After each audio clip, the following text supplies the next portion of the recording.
Hey guys, this is D Reaper, and today we're going to review episode 2 of Boruto. So, picking up right from where we left off last time. Wait, what? You didn't see the last episode? Oh, what are you doing here? Go back and watch it. Well, you're too lazy to go back and watch it? Well, of course you are. Well, Boruto crashes a train into Hokage Mountain. What's that, you ask? Why would any reasonable person of sound mind do such a thing? Well, if you're able to figure it out, then please write it in the comment section, because we weren't able to find a decent answer either. Alright, back to the story. So, picking up right after Boruto's 2-week suspension, Boruto heads into class as if everything is normal, and he and Denki overhear some kids talking about Boruto. Specifically, how and why he's not in jail, or at the very least not expelled from the school due to his stunt with the train. Now, Boruto brushes off their comments with an attitude of haters gonna hate. And he does this in spite the fact that they are completely justified.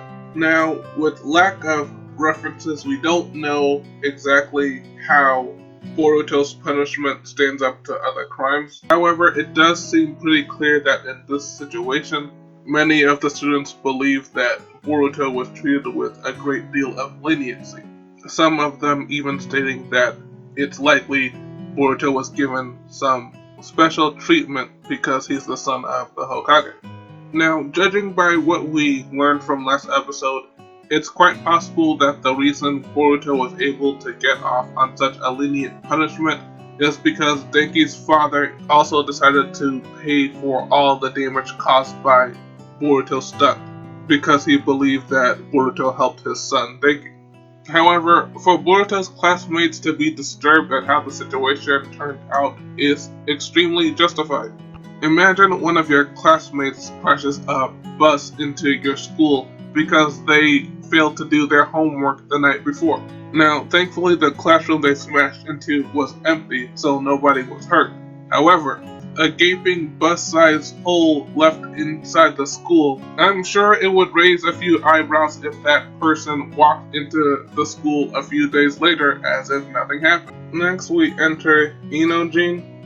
And yes, that is his real name. Now, if it wasn't extremely obvious of whose child this is, no worries, because we have yet another character whose entire personality is defined by one or two quirks possessed by their parents. In Naruto Shippuden, Sai was taught from a very young age to suppress all emotions. Most of Sai's missions being to eliminate targets without prejudice. Things like emotions could only be seen as detrimental. As Sai begins to grow as a character, we see him struggle to discern even his own emotions. So it makes perfect sense that he would find himself struggling when interacting with other people, misunderstanding social cues, being unable to discern what kind of reaction people are expecting, or what is the appropriate response in most social situations. And we see this play out in hilarious fashion as we witness an adult with the social awareness of a toddler. However, by the end of his arc, we see a lot of growth in Sai as he begins to be more familiar with social interaction. Now we see Inojin doing a similar gag of social unawareness, except he soon reveals that he knows these are not thoughts that he should be saying out loud, which he does anyway. So the gag is that Inojin's a jerk? We move on to the physical aptitude of ninja school, and it turns out, unlike Naruto, Boruto performs near the top of his class. In fact, he's second only to a mysterious student called Iwabe. We learn that in spite of Iwabe performing exceptionally well at all physical aptitude tests, even impressing several of the teachers with his performance, he has flunked the academy several times because of his inability to pass the general studies course, which is a new edition of education focused on more practical skills used outside of combat, which was a new development considering we are now in a time of peace. When Iwabe shows up, he's presented as a type of bully. He is frustrated with the system because he believes a ninja should not have to be well versed in all of these extra courses as long as they prove their merit on the battlefield. Again, we have the potential for an interesting character in Iwabe. Both his ideology on wanting to preserve the way that things were handled in the past, as well as his patriotism, make him an interesting character to explore. And it's honestly strange that we don't see more characters like him. In this world, less than 20 years ago, the world was saved from an evil demon lord bent on world destruction. And many of the heroes that played a key part in literally saving the world live right here in this village. Iwabe praises the past generations, hailing them all as heroes, and aspires to be just like them. However, it seems that in most cases, the presence of all of these world-famous shinobi are treated with indifference. Besides his attitude, the fact that Iwabe is an Earth-style user is actually another positive towards him being an interesting character. None of the past Genin 9 from Naruto used Earth-style as a main, and on a general note, we don't see that many characters throughout the series that have a strong Earth-style affinity melded into their primary fighting style. On top of this, he's a little bit older than the other students, and he is supposedly stronger than Boruto, so it might be good to see an interesting kind of rivalry develop between these two characters. But, speculation aside, we'll just have to wait and see how they plan to capitalize on this character. Iwabe shows up and goes into one of his frequent tirades about how the new system is unfair, and just a few minutes after he and Boruto have their first meeting, it seems like a fight is inevitable. So in a very meet me at the playground after school type fashion, the two agree to a brawl. Iwabe states that he will give himself a handicap and not use his weapon, as Boruto will be at a disadvantage.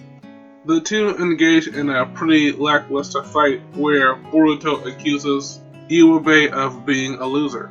Iwabe is at first confused of Boruto's remark because in his eyes he is winning the fight. However, Boruto reveals he is not talking about Iwabe's physical strength. He calls Iwabe out, asking how he can be a victim of the system when he himself chooses to skip class and not put in his best effort. He whines about being cheated by the system, but in reality, he's really cheating himself.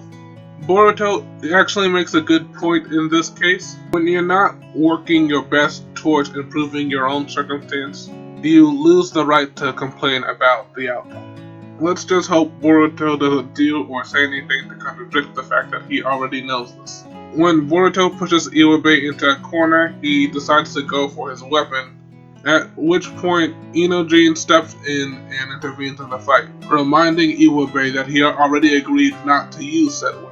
This forces Iwabe to realize that Boruto was right about him, as he was so quick to go back on his words when things got tough. After Shino shows up and reprimands the entire class, it's back to business as usual. The next day, it seems as if Boruto's action of standing up to the class bully has improved his reputation in the eyes of some of the students. However, there are still a number of wary students talking about Boruto behind his back. Inojin is quick to quell them, saying that they have no right to speak about Boruto because they did not stand up to Iwabe. Now, I see what they're trying to do here, but it hardly makes any sense. Boruto standing up to Iwabe may seem like an indication of good character.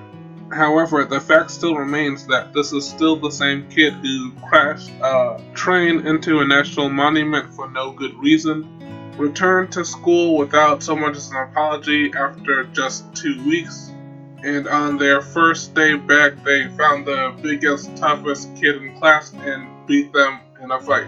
it makes perfect sense that they would still view Boruto as something of a delinquent, and being that they are supposedly significantly weaker than Boruto, it wouldn't make sense that they would try to use a forceful approach when dealing with Iwabe. Speaking of which, Iwabe shows up, and it seems like he has resolved to stop skipping class, and he and Boruto seem to have earned each other's respect, bringing this episode to a close. But Reaper, aren't you going to flag this episode for boredom? Yes, I suppose that is a good question.